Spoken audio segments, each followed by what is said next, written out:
When it comes to commercial airline pilots, the federal government requires that they retire at 65 years of age. So That makes sense. I would rather not have anybody 65 plus flying my plane. it makes sense, you know. Your country. It's okay if they run the country, just don't run my plane. Hey guys, welcome back to another episode of Shifting Gears. My name's Greyson Harris. I'm joined today by our Director of Air Cargo, Mr. Carson Sharp over here. I'm sure you guys that have been listening for a while are familiar with him, but I don't think I've ever actually introduced you as the Director of Air Cargo, so you guys are learning this here today. Speaking of things that we're going to be learning today, today's episode is going to be focused on the 2024 freight market outlook. We're going to have a couple of different people from around the office here to talk about their specialties and what they're looking forward to in 2024, and also maybe a little bit of what caught their attention towards the end of 2023. Without further ado, Carson, we'll start with you. Carson, what are some things that you may have noticed towards the end of 2023 in the air freight market that caught your attention? 2023 as a whole for air freight, rates and demand were mostly in decline compared to the previous year. Of course, as you and I have discussed at length, a lot of this is due to the freight high that the COVID pandemic caused. Following the COVID pandemic, where rates and demand exploded, 2023, we started to see things drop back off, kind of going towards more of a normalcy. And actually toward the end of 2023, in December, rates actually increased 8% month over month. You start seeing that demand come back. A lot of that could be credited to holiday shipping and things like that, especially in December when shippers are out of time to get their freight to the US. They have to utilize faster modes of transport, air freight being the fastest way to move things. Now, what we're expecting going into 2024, most projections are looking at a normalization of the market returning to seasonality that we saw pre-pandemic. I think you're seeing this across supply chain, not only with air freight. I think you're seeing it also with domestic trucking, but you and I are just talking about air freight, so I'll stick to that. Yeah. We're expecting things to kind of get more towards a normalcy that we've seen in the past. Sure. Just some numbers for you. Demand is expected to rise overall by 4.5%. Regionally, the Middle East demand is expected to increase by around 12%, Latin America by close to 8%, Europe 4%, Asia 3.5%, and then North America and Africa 2 and 1.5% respectively. Overall, we're looking to see some increases in demand. Of course, that's because, as already mentioned, last year we saw a big fall off of demand post-pandemic. So optimistic for freight demand and the air freight market coming back this year. But of course, it's hard to predict the future exactly. So we'll just have to wait and see what happens. Is there still like a bottom for this market, or have we already reached it? You know, I think if we were going to reach the bottom of the market, it probably would have happened last year. It shouldn't take, even post-pandemic, which that was an anomaly. Sure. But even post-pandemic, I don't think it would take more than a year or two to get back to the bottom. Sure. Like I said, demand across the board is expected to increase. Nothing major, nothing that's going to blow your socks off or anything. Yeah. But, and frankly, in the long run, I would rather see slow, consistent growth versus explosive short-term growth. That explosive growth, as we've seen, and as we always seen, it's not sustainable. Right. It's going to drop back off. So long-term steady growth is more sustainable and more predictable. And that's what I would like to see. And I think a lot of people would agree with me on that. What is different about the air freight market's growth compared to maybe some of the other modes of transportation? Like, what are some of the issues that the air freight market specifically has to take into account, whereas maybe, over-the-road trucking or shipping may not have to think about as much? The biggest thing that jumps out to me, of course, is e-commerce. E-commerce has been a huge driver of supply chain, especially when it comes to expedited. When customers are getting online and they're placing these orders for, next day shipping or 2-day shipping, that's not something that can be accomplished by a truck or a boat, especially when some of these things are being manufactured overseas. That's been a huge driver. And a lot of companies are still getting on board with e-commerce. This companies have been on board with it for several years now, but it continues to grow and it continues to be a huge driver of what is contributing to this growth in air freight that we're seeing. What are some of the mergers, acquisitions, big stories along those lines that you think could become a big story this year? When it comes to FedEx and UPS, their fleets are older, as we've mentioned in past episodes. So you may see some replacement of their fleet. Older jets fall off, they bring in newer jets. But I think the biggest thing that sticks out to me is when it comes to commercial airline pilots, the federal government requires that they retire at 65 years of age. So That makes sense. um, That makes. Yeah. I would rather not have anybody 65 plus flying my plane. yeah, so Personally. it makes sense, It's okay if they run the country, just don't run my plane. It's flying commercial jets is totally different. But anyway, so the federal government requires commercial airline pilots, to retire at 65 years old. They're forced out. There has been talk, and again, this is more fall off from the COVID pandemic, which is crazy in 2024. We're still talking about We're still talking about the fallout from it. But there were a lot of airline pilots during the pandemic that were furloughed or forced into a leave of absence. Yeah. A lot of it was due to vaccine mandates through the airlines.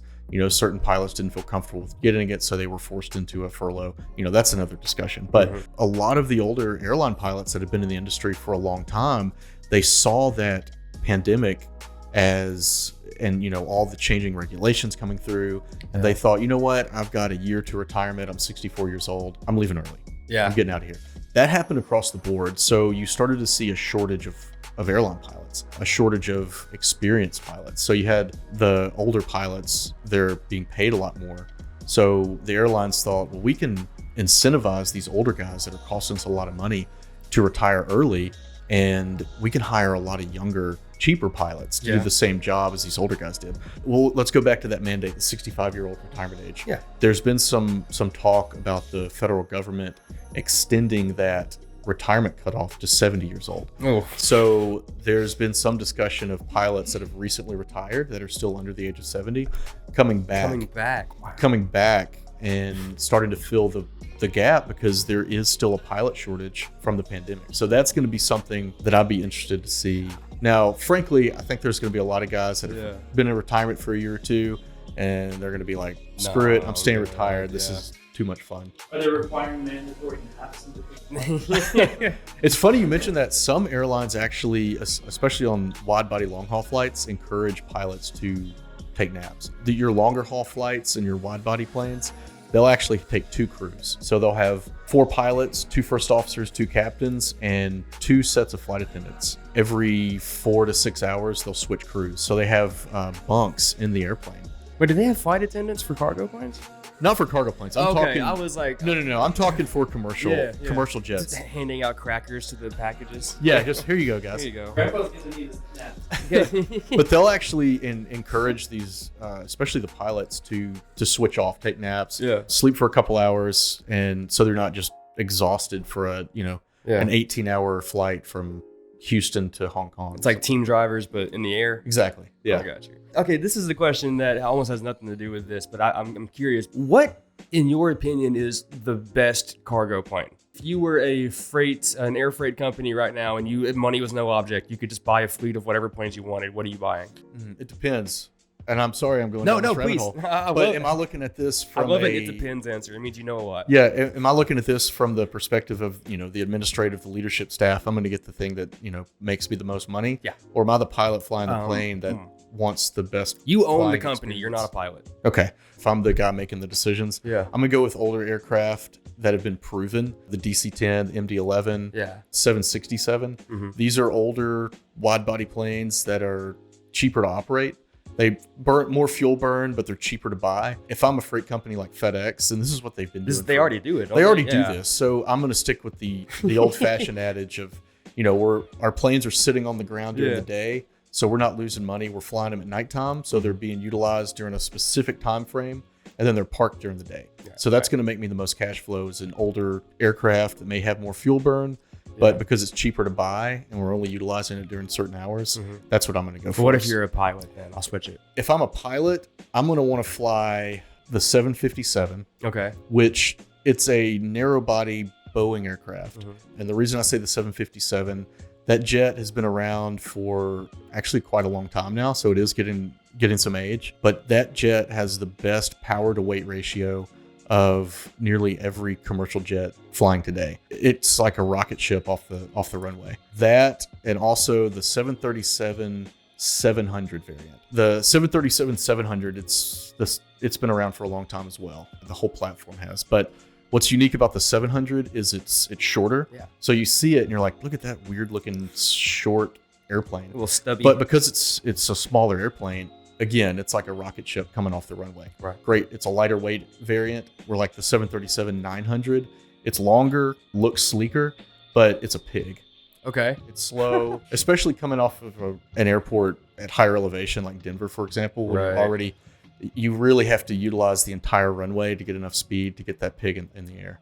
I've never heard of a plane described as a pig before. I love it. Talk to enough pilots, you'll hear some crazy stuff. Honestly. That pretty much gets it. I guess the only other part you could talk about is just the compliance. When it comes to compliance at KCH, especially with air freight compliance, in a lot of cases, we're putting freight on passenger airplanes, which a lot of people don't realize. I didn't even realize that. that. So the dedicated freighters they have their usage, and they're certainly utilized quite often. For the most part, when I'm booking freight with airlines, it's going on a passenger aircraft. So the TSA has a lot of security compliance regulations that we have to stay on top of. I don't spend most of my day doing operational things. A lot of it is just compliance, which I know sounds boring. It's not as fun as talking about airplanes. I really that's why I wanted to ask you. I was like, I need you to. I want you to have some fun here at least. But that's what I'd rather do all day. Sure. But the reality is, I have to stay on top of our compliance and make sure we're not putting anybody at risk, because the freight that we're putting on airplanes is going on with people's families at the end of the day. So we have to be sure that the freight is coming from a known shipper that has their protocols in order, that somebody's not slipping something into the package that doesn't need to be there. We maintain a chain of custody, so we know where the freight originated from, we know who's hauling it, and we know who's dropping it off to the airline. So that's the other part that a lot of people aren't aware of, is just how tight the compliance is with air freight. Yeah, no, I mean, it makes sense though when you think about it, and I did not know that. But by the way, guys, if there's anything else that you wanted to know about the air cargo and just that entire air freight system, we do have an entire episode on it. We'll link it for you right here. Go check that episode out. We go into a lot more in-depth analysis on really just how the air cargo and air freight market works. We had a lot of fun with that one, so feel free to check that out. But in the meantime, thank you, Carson, for swinging by. Appreciate you talking about the air freight stuff. Yeah, happy to do it. Yeah, absolutely. Go look at some planes, man. I know that makes you happy. Go look at some planes. I might look at some planes now. I'm interested as well. You come with me. All right, I got you. We'll go over there and we'll check it out. Go sit at the airport. Yes, sir. Thank you, Carson. Thanks, Appreciate man. You, man. I'm joined here with Josh Nance, one of the directors of operations here at KCH Transportation. We are here to basically take a little bit of a look at what happened last year in the trucking market and relate it to what we might be looking forward to in 2024 when it comes to, over the road trucking and things of that nature. So, Josh, I know you have a whole bunch of experience in that regard from, even, during, pre and post COVID at this point. I want to start and ask you, what did you see from an overview standpoint that was different last year compared to what maybe we had been seeing for the past 2-3 years? Last year was pretty challenging just because, truthfully, a lot of customers had to go back on price quite a bit and trying to save anywhere that they could, really, after, COVID and post-COVID. Unfortunately, you had to pay millions on the mile, it seemed like, and the market finally is coming back to normal. I've been doing it for a while now, obviously, and I've heard a lot of people, say about the money they made or the rates or whatever with COVID.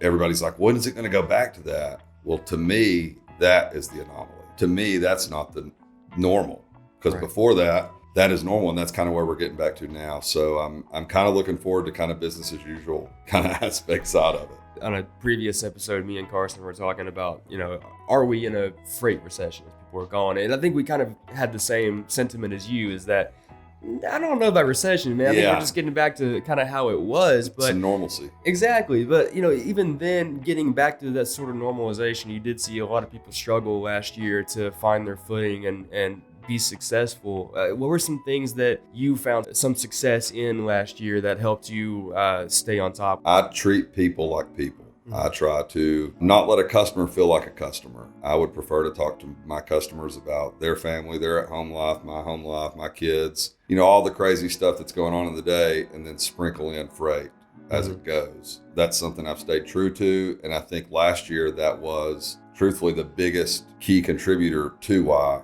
2023 was somewhat successful for me. I know it was kind of hard for everybody, but it definitely wasn't the bad year that I expected. Sure. I'd say last year's success is just surviving. Keeping your head above water. Keeping the doors open. Exactly. Definitely 100%. Has your relationship with carriers changed at all in the last few months? I think with a carrier, if you're looking out for them and you're not trying to, for lack of a better terms, hose them. Yeah. You've got to stay true with them. You've got to treat them like a person just like anybody. And if you work with them and just ask them a couple questions, see what they need, it's not as hard as people make it to just line those dominoes up to where it makes things a lot easier for you and them. Based on some of the changes or the adjustments that you had to make towards, the latter half of last year, what are some things that you're taking that you may have learned from the normalization, from the way that people are reacting to the normalization, and using that this year? How do you think that might change your approach? Truthfully, I think transparency with your customer, with the person you're dealing with, will keep you moving in the right direction. If you are looking at this as, I want to work with you next year and not I want to work with you until the 4th of July, you'll see where you can move freight for realistically the same kind of window for years upon years. I have an account I've been working for, it will be 10 years in March. Oh, wow. And yes, rates have went up, rates have went down. There has been ebbs and flows. It's been a roller coaster, but I treat him like a person. He knows my kids. He knows my kids' names. He knows what they do. I know his kids. And that is what I will continue to do probably for 2024 and forever. Awesome. That's a good way to go about it. That sounds like any other 10-year relationship. Yeah, I know, right? Yeah, you got to know everything. Before I get you out of here, this is one last question I like to ask a lot of people that have done operations and brokering and things of that nature. You run across some pretty weird stuff. For sure. What would be like the weirdest load that you've ever moved, like in terms of commodity or even, just the process of it? What was the one that sticks out to you as like, that was kind of weird? I had one pallet of frozen watermelon juice that had to be from California to Georgia on Memorial Day weekend. Frozen watermelon juice? Yep, it was concentrate. Oh, it's concentrate. I was wondering if they're making like popsicles out of it or something. Nope, just a seasonal brew. Had 3 days to get it there. It was terrible. Memorial Day weekend. I came in on my birthday. Oh man, just for some watermelon juice? Just to get it moved. Ah, man, you do what you gotta do, man. That's what makes you good at what you do, man. Yep. So I appreciate you coming in, man. Yep. Thank you for your time, buddy. Yep. ELE, everybody love everybody. Yes, sir. Everybody love everybody! Come on!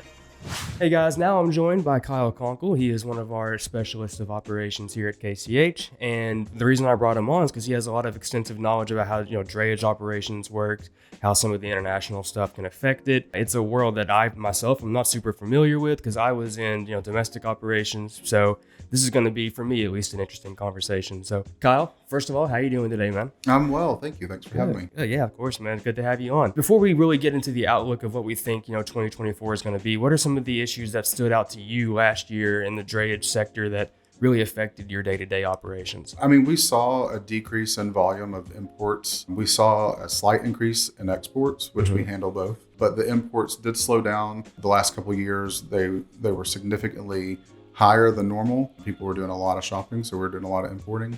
But within the last year, we saw a quick decrease, and it slowly kind of decreased each month as we went through 2023. How did it sort of rebound towards the end of the year? I remember it sort of had a little bit of an uptick there at the end there. Did you notice that as well? Yeah, so we probably started about October, November. We started seeing a slight uptick in volume closer to the end of 2023, the last 2-3 weeks of December. We got a lot of RFQs that came in. So that is somebody sending over wanting to secure business for an extended period of time, whether it's 6 months to a year, which means that there's a change that's about to come to the market. It looks like it in a positive way. What would you possibly attribute that change to? I think warehouses that were overflowing with imports are now starting to run dry. You see some of the volume ticking up, which means they're needing merchandise again. So whatever that may be, if they're increasing their operations or if they need to just replenish their supply, we're starting to see a slow change in that. And what are some of the issues, maybe even rules, regulations, lawmaking? Are there any rules or regulations or changes in the drayage sector that have maybe caught your attention? Like for example, in California, which California can be a different country sometimes when it comes to trucking, but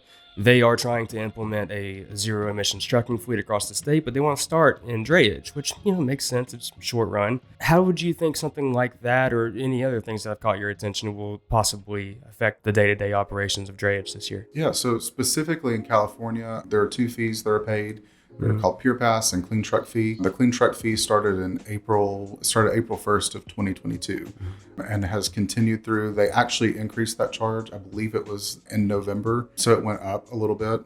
That gets passed along. But those are to help make sure that the environment is clean and going. And one last question for you, sir. You are the KCH Chili Cook-Off champion from the past year. I think we're all grateful that you blessed us with that chili this year. Any surprises for this next year? Any secret ingredients you're going to add? Or are you just going to stick with what works? I'm a big fan of food, but I'm a big fan of chili. And maybe next year we'll do a white chicken chili, something a little different.